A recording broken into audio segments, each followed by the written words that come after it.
السلام علیکم ورحمۃ اللہ وبرکاتہ۔ بسم اللہ الرحمن الرحیم، الحمد للہ والصلاة والسلام علی رسول اللہ وعلی آلہ واصحابہ اجمعین۔ اعوذ باللہ من الشیطان الرجیم، بسم اللہ الرحمن الرحیم۔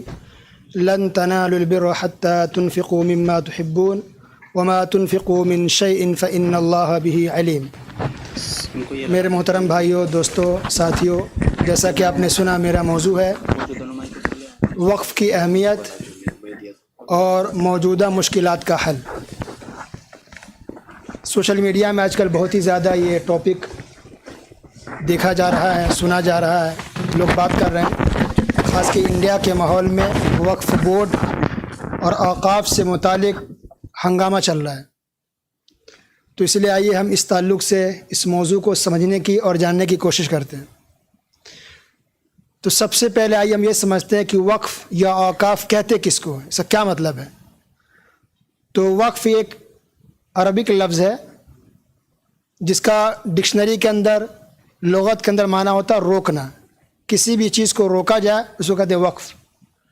اور اصطلاحی معنی شریعت میں، اسلام کی نظر میں وقف یہ ہے کہ کوئی بھی آدمی اپنی کوئی بھی پراپرٹی، چاہے وہ زمین کی شکل میں ہو، دکان کی شکل میں ہو یا مکان کی شکل میں ہو، اللہ کی راہ میں دے دے، ہمیشہ ہمیشہ کے لیے، تو اس کو کہتے ہیں وقف کرنا۔ اور اسی کی جمع ہے اوقاف۔ وقف ایک کو کہتے ہیں، اوقاف اس کی جمع ہے۔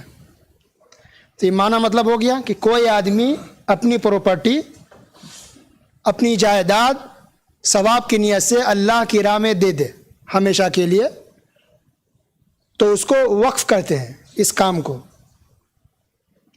اب جو انسان بھی وقف کرتا ہے تو ہر انسان کی الگ الگ نیت ہو سکتی ہے یا شرط لگا سکتا ہے۔ مثلا کوئی یہ کہے کہ میں نے اس چیز کو وقف کر دیا اللہ کی راہ میں، لیکن اس کا فائدہ صرف مسجد کو جائے، تو اس کا فائدہ صرف مسجد کو دینا پڑے گا بس۔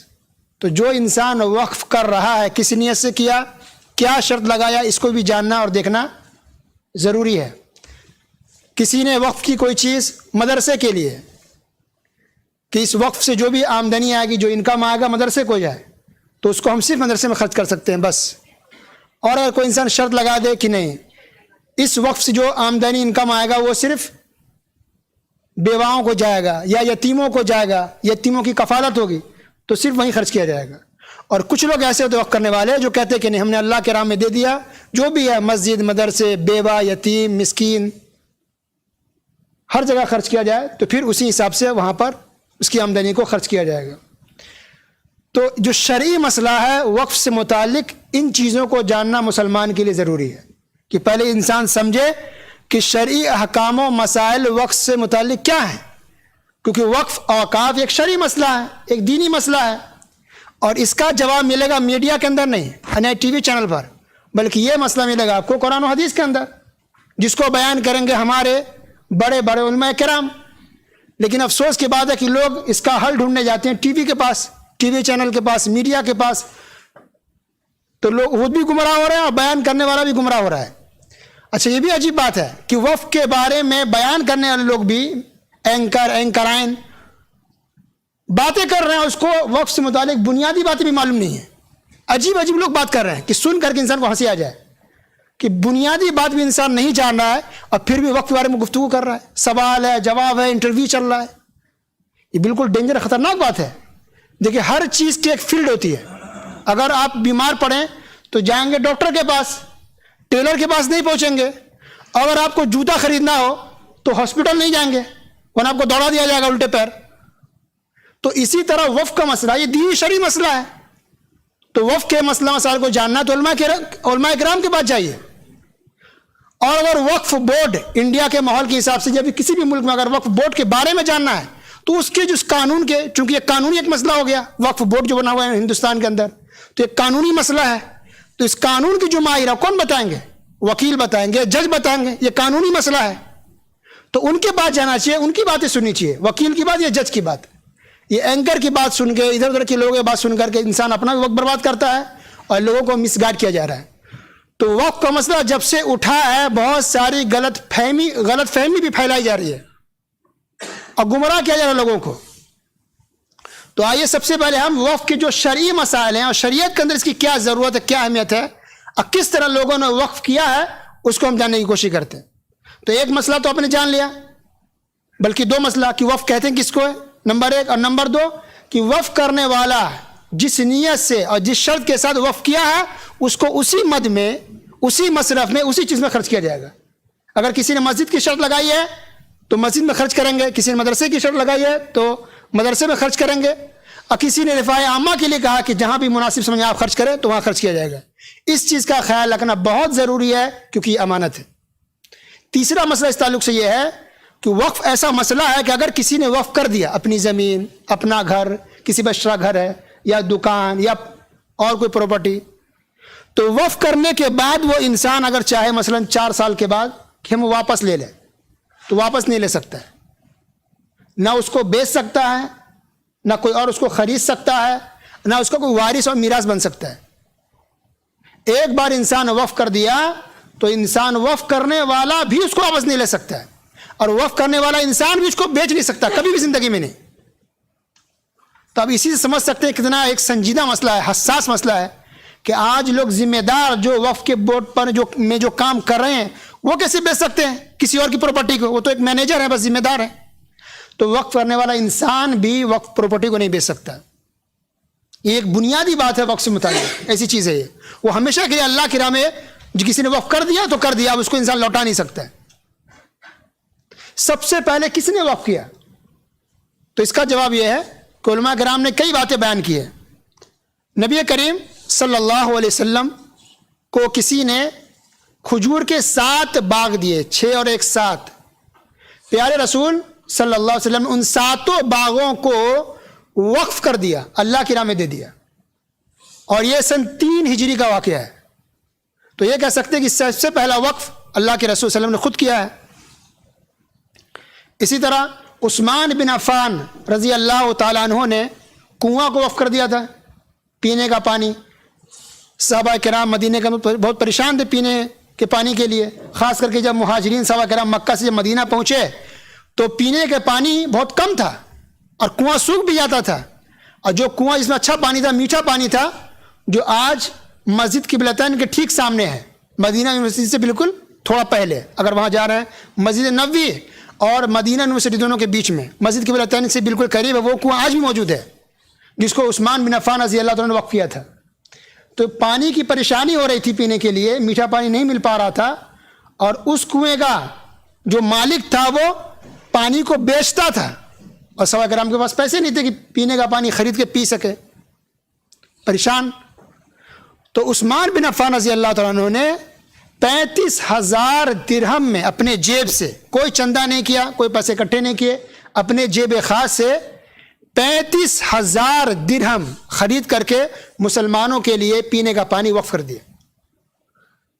تو 35,000 درہم اگر آج کے ڈیٹ میں اگر دیکھیں 2024 میں تو انڈیا کا تقریباً 8 لاکھ روپے بنتا ہے، انڈیا کی کرنسی میں تقریباً 8 لاکھ۔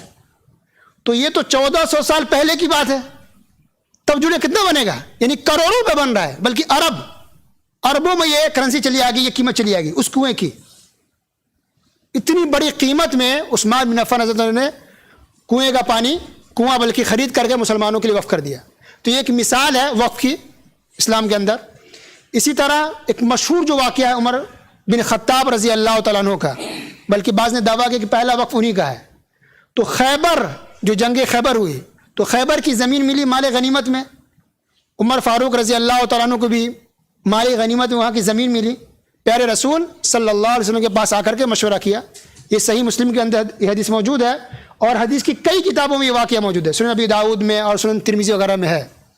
عمر فاروق رضی اللہ تعالیٰ عنہ نبی کریم صلی اللہ علیہ وسلم کے پاس آ کر کے مشورہ کرتے ہیں، اے اللہ کے رسول صلی اللہ علیہ وسلم، خیبر میں مجھے زمین ملی ہے، اور اتنی قیمتی زمین مجھے زندگی میں اس سے پہلے کبھی نہیں ملی، تو میں اس کو کیا کروں، کہاں خرچ کروں، کیا کیا جائے؟ تو پیارے رسول صلی اللہ علیہ وسلم نے مشورہ دیا کہ ایسا کرو، اس کی اصل کو اپنے پاس رکھو اور اس کی آمدنی کو اللہ کی راہ میں خرچ کرو، صدقہ کرو، یعنی آج کے حساب سے کہہ سکتے وقف کر دو۔ تو عمر فاروق رضی اللہ تعالیٰ عنہ نے اس زمین کو وقف کر دیا اور شرط لگا دی، کہ اس کی جو آمدنی آئے گی، انکم آئے گا، وہ خرچ کیا جائے گا غریبوں میں، مسکینوں میں، غلام کو آزاد کرنے میں، رشتہ داروں میں. دیکھیے رشتہ دار کی بات کی، یہاں غریب کی شرط نہیں لگائی، گویا کہ رشتہ دار میں امیر غریب یہاں سب شامل ہے. وقف میں ایک فرق یہ بھی ہے زکوٰۃ اور وقف میں، کہ زکوٰۃ غریبوں کے لیے ہوتا ہے، لیکن وقف کے لیے ضروری نہیں کہ انسان غریب ہو، عام انسان بھی اس سے فائدہ اٹھا سکتا ہے.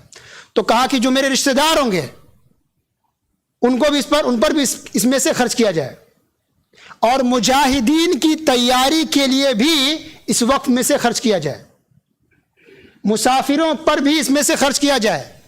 اور جو انسان اس وقف کا ذمہ دار بنے گا، آج کی زبان میں کہیں تو متولی بنے گا، مینیجر بنے گا، تو وہ بھی اس میں سے بقدر ضرورت لے سکتا ہے، ذخیرہ اندوزی کے لیے نہیں لے سکتا. یہ صحیح مسلم کا الفاظ ہے، ذخیرہ اندوزی کے لیے نہیں لے سکتا ہے کہ اب ذمہ دار متولی بن گیا تو آنے دو اب شوربہ کے ساتھ بوٹی بھی نہیں. اتنا لے گا جتنا کہ وہ ضرورت اپنی پوری کر سکے، ناشتہ کھانا پینا جو بنیادی ضرورت ہے، بس جمع کرنے کے لیے، بینک بیلنس کرنے کے لیے نہیں لے سکتا. اور اسی شرط میں انہوں نے یہ بھی لگائی، یہ شرط بھی کہ اس پراپرٹی کا، اس وقف کا کوئی وارث نہیں بنے گا.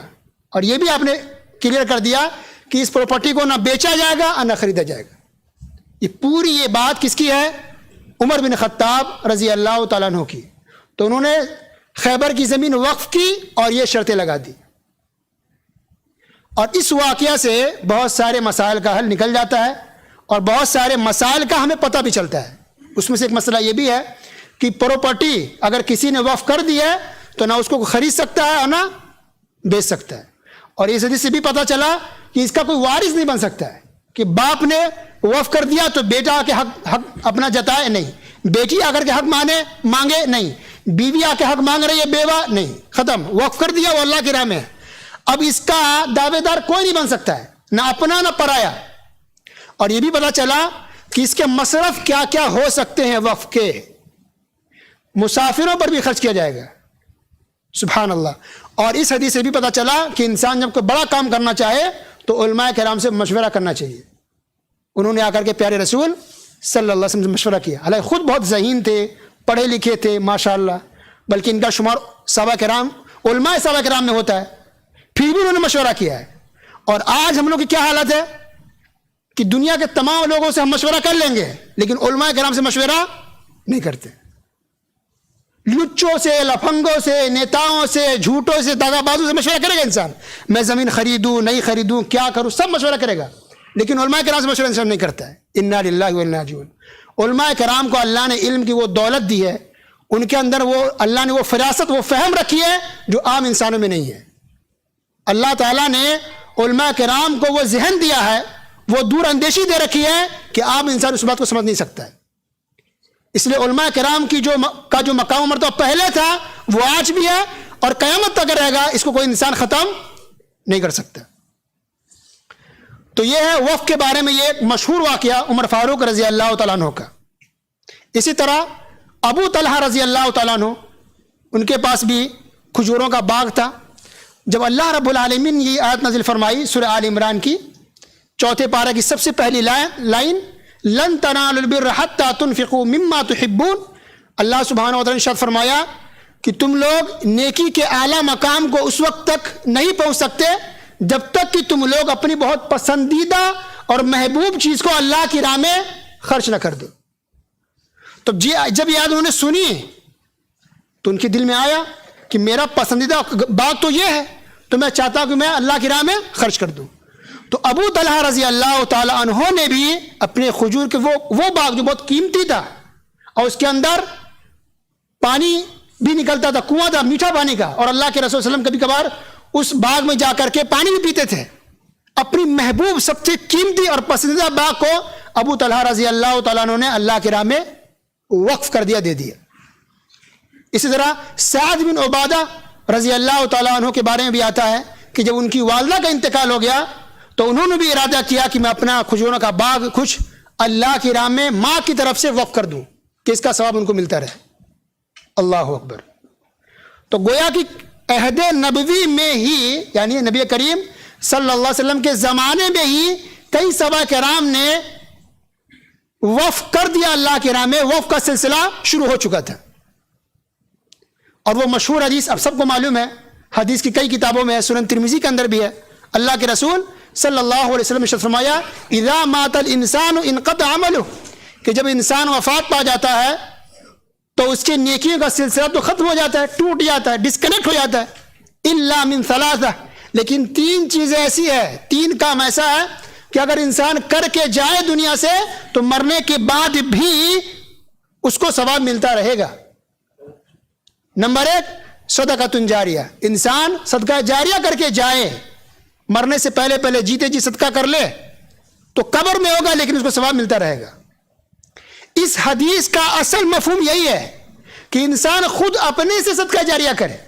عام طور پہ لوگوں نے اس کو دوسرے معنی میں پیش کر دیا ہے کہ ماں کا انتقال ہو گیا, باپ کا انتقال ہو گیا, تو چلو ہم کچھ صدقہ جاریہ کر دیں ماں باپ کی طرف سے. یہ اصل اس حدیث کا مطلب نہیں ہے. اصل مطلب یہ ہے کہ انسان خود اپنی کمائی سے یا اس کو میراث میں جو کچھ ملا ہو, خود انسان اپنی طرف سے اپنی کوشش سے صدقہ جاریہ کر کے جائے. کیونکہ نبی نے کیا فرمایا کہ جب انسان وفات پا جاتا ہے تو اس کا عمل تو ختم ہو جاتا ہے, ثواب پانے کا کوئی راستہ بچتا نہیں ہے سوائے اس کے کہ انسان صدقہ جاریہ کر کے جائے. تو خود انسان کر کے جائے وہ اصل صدقہ جاریہ ہے. لیکن اگر ان کی وفات کے بعد گھر والے بھی اگر کر دیتے ہیں تو انشاءاللہ اس کا بھی ثواب ملے گا, اس میں بھی کوئی شک نہیں ہے. لیکن اصل صدقہ جاریہ وہ جو انسان خود اپنا کر کے جائے. تو نمبر 1 یہ جس کا ثواب ملے گا صدقہ جاریہ. اور صدقہ جاریہ میں وقف بھی آتا ہے. امام ترمذی رحمہ اللہ نے اس حدیث کو وقف کا باب باندھا ہے, عنوان وقف, اور اس کے تحت اس حدیث کو بیان کیا ہے. یعنی یہ بیان کرنے کی کوشش کی ہے کہ گویا کہ وقف کی اصلیت اسلام کے اندر ہے اور صدقہ جاریہ انسان کر کے جاتا ہے وہ وقف ہے. تو کتاب الوصیہ, وصیت کا بیان, اور پھر باب الوقف, وقف کا بیان, اور اس کے تحت اس حدیث کو انہوں نے بیان کیا. تو اگر کوئی انسان حدیث کی کتابوں میں وقف کے مسائل کو یا وقف سے متعلق حدیثوں کو اگر دیکھنا چاہے تو کتاب کھولے حدیث کی اور دیکھیں کتاب الوصیہ, وصیت کا بیان, اور پھر باب الوقف وہ دیکھیں. اس کے بعد اس طرح کی حدیثیں آپ کو مل جائے گی جو وقف سے متعلق ہے. تو صدقہ جاریہ کا ثواب انسان کو ملے گا جس میں وقف بھی آتا ہے. اور دوسری چیز کیا ہے, او علم ينتفع به, یا انسان علم کسی کو سکھا کر کے جائے, او ولد صالح يدعو له, یا نیک اولاد, نیک تربیت کر کے گیا, اچھی تربیت کر کے گیا ہو تو نیک اولاد ہوگی, اس کے لیے دعا کرے گی تو اس کا ثواب بھی میت کو قبر کے اندر ملتا رہے گا. تو ان 3 چیزوں میں سے ایک وقف بھی ہے کہ مرنے کے بعد بھی انسان کو اس کا ثواب ملتا رہتا ہے. تو گویا قرآن کی اگر بات کریں, کیا قرآن کے اندر وقف کا ذکر ہے؟ تو پورے قرآن میں وقف کا نام لے کر کے اس طرح تو نہیں ہے کہ وقف, لیکن جو وہ آیتیں جس کا تعلق صدقہ سے ہے وہ وقف کے اندر آ جاتی ہے. تو عمومی آیات جس میں اللہ رب العالمین نے لوگوں کو صدقہ کرنے کا حکم دیا ہے, لوگوں کو اللہ کی راہ میں خرچ کرنے کا حکم دیا ہے, انفاق فی سبیل اللہ کا حکم دیا ہے, ایک آیت نہیں, 2 آیت نہیں, ایک سورت نہیں, 2 سورت نہیں, ایک پارہ نہیں, 2 پارہ نہیں, کئی جگہوں پر اللہ رب العالمین نے قرآن مجید کے اندر کھول کھول کے بیان کیا ہے اور لوگوں کو, امت کو ابھارا ہے کہ لوگوں آگے بڑھو, آؤ اور اللہ کی راہ میں خرچ کرو.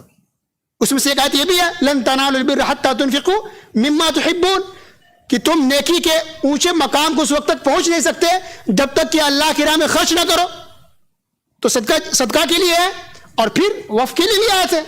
اس کے علاوہ مثل الذین ينفقون اموالا فی سبیل اللہ, کہ اللہ رب العالمین مثال دے کہ جو انسان اللہ کی راہ میں خرچ کرتا ہے اس کی مثال اس دانے کی طرح ہے کہ ایک دانہ انسان اگر کھیتی کرتا زمین میں ڈال دو 7 دانے ہوتے ہیں, اور پھر ہر ایک دانے سے 100 بالیاں ہوتی ہے, تو ایک دانہ سے 700 دانے ہوتے ہیں.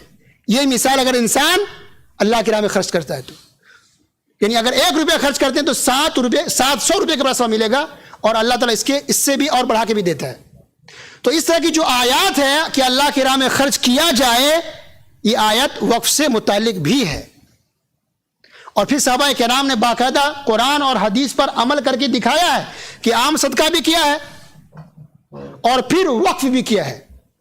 کئی صحابہ کرام کے بارے میں ملتا ہے رضی اللہ عنہ اجمعین جنہوں نے اللہ کی راہ میں وقف کیا ہے. علی رضی اللہ تعالیٰ عنہ کا بھی نام آتا ہے کہ انہوں نے بھی اللہ کی راہ میں وقف کیا ہے. تو پوری ایک لسٹ ہے کتابوں کے اندر موجود ہے کہ صحابہ کرام کی ایک بڑی تعداد ہے جنہوں نے وقف کیا ہے. تو نبی کریم صلی اللہ علیہ وسلم کے زمانے میں وقف ہوا, پھر نبی کی وفات کے بعد بھی صحابہ کرام نے اللہ کی راہ میں وقف کیا. پھر جب تابعین کا زمانہ آیا تو اس زمانے کے جو مسلمان تھے انہوں نے بھی اللہ کی راہ میں وقف کیا ہے.